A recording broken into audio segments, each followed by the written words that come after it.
So, good afternoon, or good evening, or good morning. I'm Lieutenant Commander Will Burrows, the PDO at Russell Westpac. My name is Lieutenant Colette Tolbert. I am a Command Services Attorney here at Russell Westpac.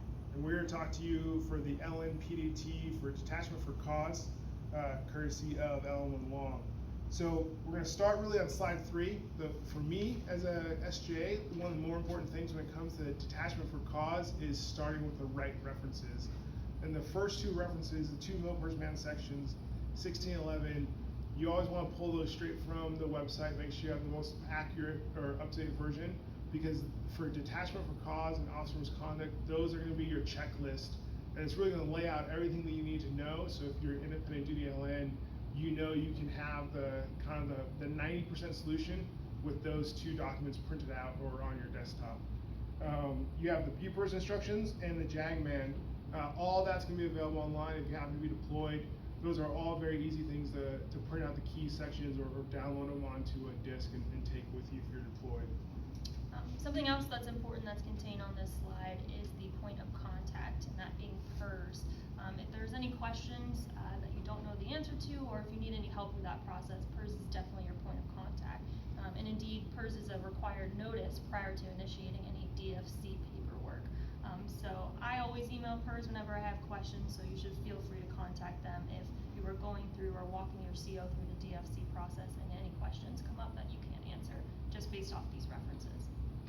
And we're just going to talk today about the DFC for officers. There is another section for DFC for senior enlisted E7s through E9 that is right below this on the Military Man website. But today we're just going to focus on officer-specific misconduct. And so I want to bring your attention to slide 5. So slides 5 and 6 walk through the bases or the grounds for detachment for cause for officers. And so this isn't something that a CO can decide, I don't like this person, I want them out of my command. There needs to be a basis for that detachment for cause. So this is pulled straight from the MilPERS man, and it walks you through those specific reasons why a DFC can be initiated or requested by a commanding officer. So why are the LNs learning about officer misconduct and detachment for cause?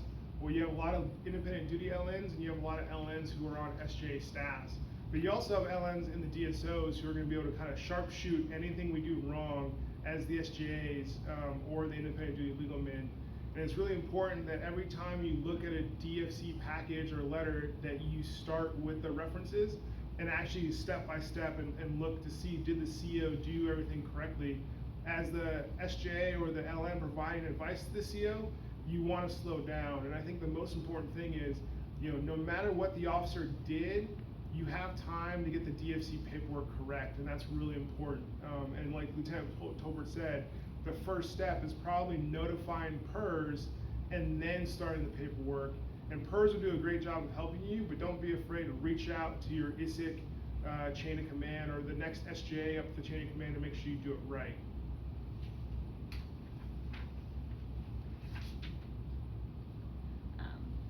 Next, I want to bring your attention to slide 9. So this walks through the requirements for requesting DFC. So this is pretty clear what the CO's request needs to contain. You, as potentially an independent duty LN, will be walking or assisting the CO with drafting this. So you want to make sure that you follow these requirements pretty closely and that your request before it's sent up to PERS contains all of this information. In addition, on slide 11, you'll see that the officer is entitled to a response to DFC. So the detachment for cause request is routed through the officer who potentially will be DFC'd. And so maybe as a legal man at the DSO, you'll be assisting your defense attorneys with drafting this paperwork, this response as well. So it's just important to know that the officer is entitled to a response to this DFC paperwork.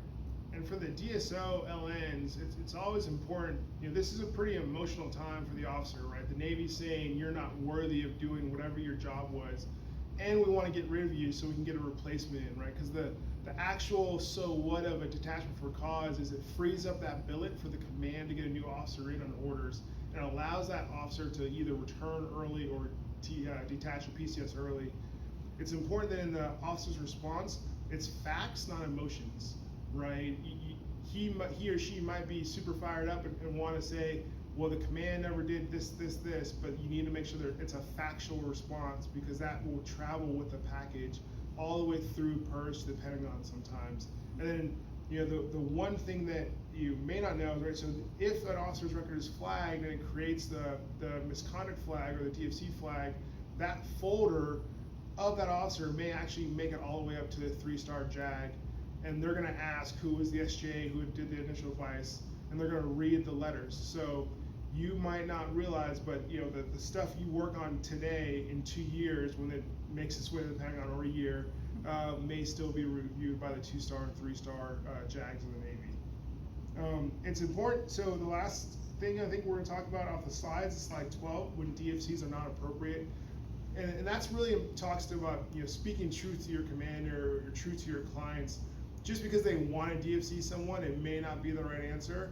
If you think you're about to have a disagreement, or you think that the command is making the wrong decision, that's when you definitely want to either talk to your LN chain of command, or your LN kind of legal network, or find the SGA at your higher headquarters if you're an independent duty legal man, and have that conversation to make sure you have that backup, and to make sure you're providing the correct advice to that commander so he can make the right decision. It's also it's important to know the potential ramifications of the DFC. So one could be ultimately the DFC is granted and that officer is removed from their job and someone new will come in. Another potential ramification or outcome of that would be a board of inquiry, that they be required to show cause for retention in the United States Navy. So basically through a DFC request, a commanding officer is saying, this person's not good enough for my ship. And in that DFC request, they need to put show cause language in, whether they believe that this person should have to show cause for retention. And oftentimes CO will want that person to stay in the Navy. They're not right for my ship, but they may be right for another ship. And so when PERS gets that language, they're a little confused about why someone may be wrong for this ship, but right for another ship. And so it's important that you explain that to your CO, that through this DFC, potentially a board of inquiry will be coming down, whether the CO requests it or not. Lamont, any other questions you think we should answer? If there's anything else you can think of that maybe in a way that a LN can help you through this process, I mean. Yeah, so for me as an SJ who's been on a staff before with an LN, I need the LN to provide the backup that we're following the rules the right way. Typically a DFC, it's emotional for the officer, but it's most likely also going to be emotional for the commander, right? Something is broken between the trust and confidence, or the officer has done something to warrant the DFC. If you're on the SJ side, DSO side might say no, the commander's just being overzealous, but either way, right, something happened and that commander doesn't want the officer in the command. And so really as the legal office, the JAG and the LN, you want to make sure that you're taking all the emotions out of everything, right? You want to make sure that the commander's request to PERS is filled with emotional language, right? And sometimes the JAGs may not always catch all the varies or earlies, or this officer's really bad. You can just say the officer's not performing at their performance metrics, or here's the letter of instructions. So trying to take out all that bad language, and sometimes, or all the emotional flowery language, is something where LN can step in. But also, it always changes, and I think kind of being humble enough to always go back to the references on DFCs is something you should always be doing. All right. My final thought would just be, if you're an independent duty LN, don't feel afraid to reach out to PERS or maybe some of the other SJs in the area. And then if you are a legal man who works with either an SJ or a defense attorney, just be willing and ready to help through that process. Okay. Thanks, enjoy your training. Thank you.